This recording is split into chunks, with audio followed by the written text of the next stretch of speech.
of God and humanity. O Lord, you have always been our home. Before you created the hills or brought the world into being, you were entirely God and will be God forever. You tell us to return to what we were. You change us back to dust. 1,000 years to you are like one day. They are like yesterday already gone, like a short hour in the night. You carry us away like a flood. We last no longer than a dream. We are like weeds that sprout in the morning, that grow and burst into bloom, then dry up and die in the evening. We are destroyed by your anger. We are terrified by your fury. We place our sins before you, our secret sins where you can see them. Our life is cut short by your anger. It fades away like a whisper. 70 years is all we have, 80 years if we are strong. Yet all they bring us is trouble and sorrow. Life is soon over and we are gone. Who has felt the full power of your anger? Who knows what fear your fury can bring? Teach us how short our life is, so that we may become wise. How much longer will your anger last? Have pity, O Lord, on your servants. Fill us each morning with your constant love, so that we may sing and be glad all our life. Give us now as much happiness as the sadness you gave us during all our years of misery. Let us, your servants, see your mighty deeds. Let our descendants see your glorious might. Lord our God, may your blessings be with us. Give us success in all we do. The foolishness of trusting in riches. Hear this, everyone. Listen, all people, everywhere, great and small alike, rich and poor together. My thoughts will be clear. I will speak words of wisdom. I will turn my attention to proverbs and explain their meaning as I play the harp. I am not afraid in times of danger, when I am surrounded by enemies, by evil people who trust in their riches and boast of great wealth. A person can never redeem himself. He cannot pay God the price for his life, because the payment for a human life is too great. What he could pay would never be enough to keep him from the grave, to let him live forever.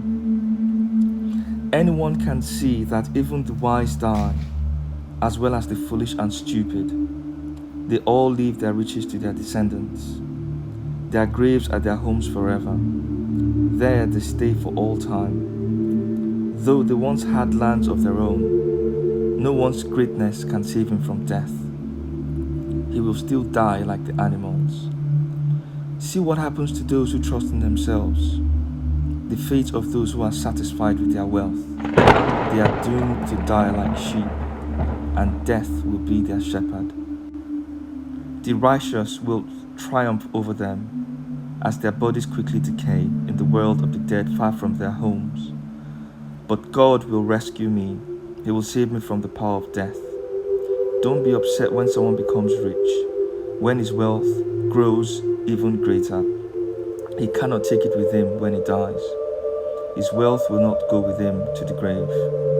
Even if he is satisfied with this life and is praised because he is successful, he will join all his ancestors in death, where the darkness lasts forever. His greatness cannot save him from death. He will still die like animals. Human wickedness. Fools say to themselves, there is no God. They are all corrupt and have done terrible things. There is no one who does what is right.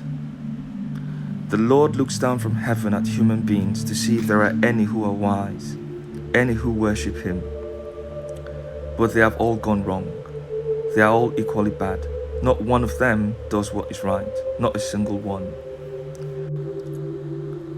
Don't they know, asks the Lord, are all these evildoers ignorant? They live by robbing my people, and they never pray to me. But then they will be terrified, for God is with those who obey him.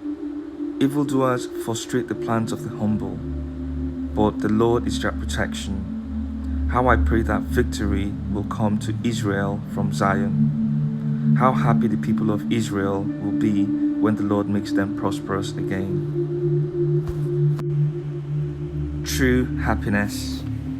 Happy are those who reject the advice of evil people, who do not follow the example of sinners, or join those who have no use for God. Instead, they find joy in obeying the law of the Lord, and they study it day and night. They are like trees that grow beside a stream, that bear fruit at the right time, and whose leaves do not dry up. They succeed in everything they do. But evil people are not like this at all. They are like straw that the wind blows away. Sinners will be condemned by God and kept apart from God's own people. The righteous are guided and protected by the Lord, but the evil are on the way to their doom.